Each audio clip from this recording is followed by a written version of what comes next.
Hi అండి, ఎలా ఉన్నారు? బాగున్నారు మీరందరూ? Welcome to our channel Prathiruchi vlogs. నేను మీ ఉషా.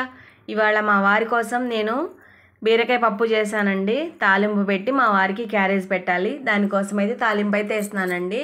ఇప్పుడు అది కాక ఇవన్నీ ఇలా ఉన్నాయి కదా, ఇవి కేవలం కూరకి అవిన దొక్కులైతే కాదండి. మనం టమాటా చట్నీ అయితే చేయాలి కదా, దానికోసం ఉల్లిపాయలు పచ్చిమిరకాయలు అన్నీ కోసి ఒకేసారి వంట పూర్తయిన తర్వాత ఇంకా ఎక్కడ పెట్టి నేను పనికైతే వెళ్తాను. ఇవాళ ఇంకో విషయం కూడా మీకు చెప్దాం అనుకుంటున్నాను. దీని తర్వాత తీసిన వీడియోలో మా అమ్మాయి నిన్న రాత్రట, దానిలో క్లియర్గా చెప్పడం కుదరలేదు. నిన్న నేను బండికి వెళ్ళిపోయిన తర్వాత వాళ్ళు గవ్వలే చేసుకున్నారంటండి. అంటే గోధుమ పిండి కలిపి పంచదార పాకం బట్టి ఏంటేంటో చేశారంట పొయ్యి దగ్గర. అయితే అదంతా నాకు తెలియదండి. నేను నిన్న చూసేసరికి బాండీలో సపరేట్గా నూనె ఉంది. సర్లేని చెప్పి నేను వదిలేశాను. ఇవాళ ఈ పప్పు అంతా ఉడికిన తర్వాత మా వారికి క్యారేజ్ పెట్టే ముందు నేను అప్పడాలు లేకపోతే ఉప్పు మిరగాయలు వేయించుకుందామని చెప్పి, ఎలాగో ఆ బాండీలో నూనె ఉంది కదా, దాన్నే వాడదామని చెప్పి పొయ్యమే పెట్టాను. పెట్టిన ఒక నిమిషంలోనే లైట్గా చిట్చిట అంటా ఉందండి నూనె. సర్లే మనం విడిగా ఉంచాం కదా, ఎక్కడన్నా ఒక చుక్క నీళ్లు చుక్క పడిందేమో, అందుకే నూనె చిట్చిట అంటుందని చెప్పి నేను కూడా లైట్ తీసుకొని అలాగే ఇంకో 2-3 నిమిషాలు వేడి అవనిచ్చాను, మూత కూడా పెట్టకుండా దగ్గరే ఉండి. చిట్చిట్లు ఎక్కువైనాయండి. సర్లే ఇంకా ఈ ఎక్కువైనా పర్వాలేదు, సిమ్లోనే ఉంది కదా, ఇంకా మొత్తం నార్మల్ అయిపోయింది అనుకున్నాను.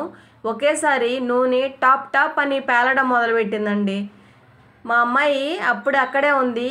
హాఫ్ డేస్ ఇచ్చారు కదా, ఇప్పుడే వాళ్ళు మధ్యాహ్నం స్కూల్కి వెళ్ళి వచ్చారు. ఇప్పుడు మధ్యాహ్నం ఏం చేశారమ్మా అంటే, నేనేం చేయలేదమ్మా, గోధుమ పిండితో పిండి కలిపి చేశాను అంతే అంటుంది. మరి వీళ్ళు ఎలా చేశారో ఏం చేశారో నాకైతే తెలీదు, నేను కానీ చూడలేదు. తెల్లవారి నేను అప్పడాలు వేయించుకుందామని చెప్పి పొయ్యం పెడితే ఇలా పేలింది. నాకు కొద్దిగా ప్రమాదం తప్పిందండి, దేవుడి దయ వల్ల. ఎందుకంటే మనం కాసేపటికి నేను పొయ్యి కట్టేశాను కదా, బాగా వేడి అయ్యిందాక నేను ఉంచలేదు. ఎందుకంటే కొద్ది వేడి అవ్వకముందే ఓ చిటిచిటని పేలిపోయిందండి నూనె. ఇటుపక్క గాబు మీద, గ్యాస్ బండ మీద, నా బట్టల మీద ఇలాగైతే చింది కొట్టింది. ఇంకా పిల్లల్ని ఏమనాలో నాకు తెలియదండి. హాఫ్ డేస్ ఇచ్చారు కదా, ఇంకా వాళ్ళ ఇష్టం అనమాట. కొద్దిగా నాకు ప్రమాదం తప్పింది. అదే బాగా నూనె వేడిగా ఉంటే చింది పడింది కదా, మీరు చూసారు కదా, ముందు వీడియోలోనే ఉంటుంది, ఎప్పుడు పెడతానో చూడండి నా ఛానల్లో. చెయ్యి అంతా ఎక్కువ చేతి మీద పడిందండి, చేతి మీద నూనె అంతా పడింది. మొహానికేమో చిందులు పడినాయి, బట్టలు అయితే బాగా నూనె పడిపోయింది. కొద్దిగా ప్రమాదం తప్పిందనమాట. అదే నూనె బాగా వేడిగా ఉంటే భలే ఇబ్బంది పడిపోయేదాన్ని కదా. దేవుడు నన్ను కాపాడాడు. ఇలాగా పిల్లల్ని ఒక కంట కనిపెట్టుకుని ఉండండి. మనం లేనప్పుడు ఇలాంటివి చేస్తారు, వాళ్ళకి తెలియదు కదా, చిన్న వయసు, అనుభవం తక్కువ. ఏది చేస్తే మంచి జరుగుతుంది, ఏది చేస్తే ఇలా అవుతుందని చెప్పి వాళ్ళకి అవగాహన లేదు. వాళ్ళని కొట్టినారా తిట్టినారా నిదానంగా మనమే నచ్చ చెప్పుకోవాలి. ఇప్పుడు నేను చెప్పాలనుకుంది ఏంటంటే, ఇప్పుడు హాలిడేస్ ఇచ్చిన తర్వాత అయినా సరే, ఇప్పుడు హాఫ్ డేస్ అయినా సరే, పిల్లలు ఇలాంటివి చేస్తూ ఉంటారు. ఒక గంట కనిపెట్టుకుని ఉంటే ఇలాంటి ప్రమాదాల నుంచి మనం వాళ్ళని తప్పించవచ్చు, మన ఇంట్లో వాళ్ళని కూడా కాపాడుకోవచ్చు. పొయ్యి దగ్గర మాత్రం చాలా జాగ్రత్తగా ఉండండి. వాళ్ళకి తెలియదు, ఎందుకంటే మనకున్నంత ఇది వాళ్ళకు ఉండదు కదా, అందుకని అనమాట. ఇప్పుడైతే మా వారికి పప్పు చేశానని చెప్పాను కదా, తాలింపు వేయడం అయితే పూర్తి అయిపోయిందండి. అంతా ఈ పప్పు మూలంగానే వచ్చిందండి. దీనిలో నంచుకుందామని చెప్పి నేను అదే ప్లేస్లో నేను ఇంకోటి కూడా అనుకున్నాను. నేను అన్నం క్యారేజ్ కడతా ఉంటాను, నాన్నకి నువ్వు వెళ్ళి అప్పడాలు ఎంచమని నేను పిల్లకి చెప్దాం అనుకున్నాను. నేనున్నాను కాబట్టి కొంచెం వేడవగానే ఏదో తేడా ఉందని చెప్పి గబక్కన పొయ్యి కట్టేశాను. అదే ప్లేస్లో పిల్లలు ఉంటే వాళ్ళకి గబక్కన ఇది పొయ్యి కట్టేయడం లేకపోతే అక్కడి నుంచి వచ్చేయడమో తెలియదు కదా.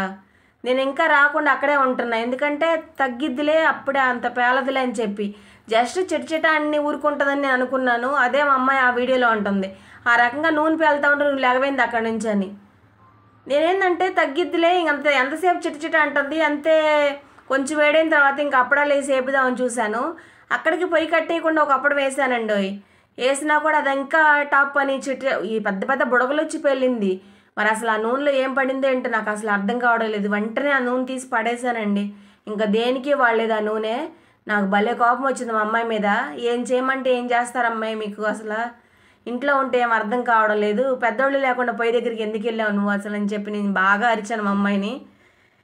ఏం చేస్తాం, ఆ పిల్ల మాత్రం నేనేం చేశానమ్మా అంటుంది. వాళ్ళకి ఏం తెలుసు, ఇంకంతే, పిల్లలు చెప్తే వినరండి.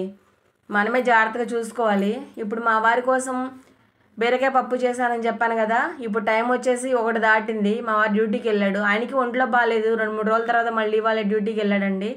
ఆయన కోసం ఇంట్లో ఇంకా గోంగూర పచ్చడి ఉంది, అది కొంచెం పప్పులో కలుపుకుంటే బాగుంటుందని చెప్పి కొద్ది గోంగూర పచ్చడి, దానిలో ఉన్న మిరగాయ వేసి, ఇంకెలాగో అప్పడాలు లేవు కదా అదే నంచుకోయి అని చెప్పి అదే పెట్టేశాను. కానీ ఉప్పు మిరగాయలు ఉన్నాయి కదా, ఏంచి పంపించవచ్చు కదా అని వచ్చిన తర్వాత అంటాడు. ఆ మాట అంటే మాత్రం ఇది ఖచ్చితంగా చెప్తాను అనమాట మా అమ్మాయి మీద. ఈ పిల్ల చేసిన పనికి నాకు చూడు, దేవుడు ఉన్నాడు కాబట్టి నేను తప్పించుకున్నాను, ఎంత ప్రమాదం తప్పిందో నాకు అని. నూనె పడతామంటే ఏందండి మామూలు విషయమా? ప్రతిరోజు పని చేసుకునే వాళ్ళం మనం, దేవుడు ఉన్నాడు కాబట్టి ఇలాంటివి తప్పించుకున్నాము. ఇంకెప్పుడు ఇలాంటివి చేయొద్దని చెప్పి నేను మా అమ్మాయికి చెప్పానండి గట్టిగా. ఇంక ఇలాంటివి చేయదు కూడా. మీరు కూడా చాలా జాగ్రత్తగా ఉండండి ఫ్రెండ్స్. ఇప్పుడైతే నేను క్యారేజ్ పెట్టేశాను కదా, నేను కూడా కొద్దిగా తినేసి, ఇప్పుడే స్కూల్ నుంచి వచ్చారు కదా పిల్లలు, వాళ్ళకు కూడా పెట్టేసి మేము తినేసిన తర్వాత ఇంకా నా సాయంత్రం నేను టిఫిన్ బండికి వెళ్తాను. ఇవాళంతా కొంచెం చెయ్యి మంటగానే ఉందండి. అక్కడ పునుగులది వెయ్యాలి కదా, వేడి తగులుతూ ఉంటుంది, కొంచెం మంటగానే ఉంది చెయ్య. ఏమోలండి, కొద్దిగా తప్పింది, దేవుడు కాపాడాడు నన్ను.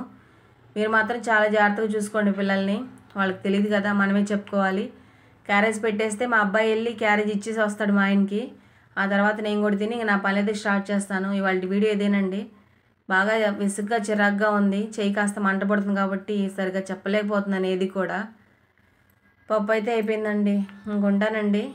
ఈ వీడియో పైన మీ కామెంట్స్ని ఏదైనా చెప్పాలంటే కామెంట్ చేయండి ఫ్రెండ్స్. ఈ మధ్య యూట్యూబ్ ఛానల్ చేయాలన్నా కూడా నాకు ఎంత పెద్ద విసుగ్గా ఉంది. దాని గురించి కూడా ఒక వీడియో చేస్తాను.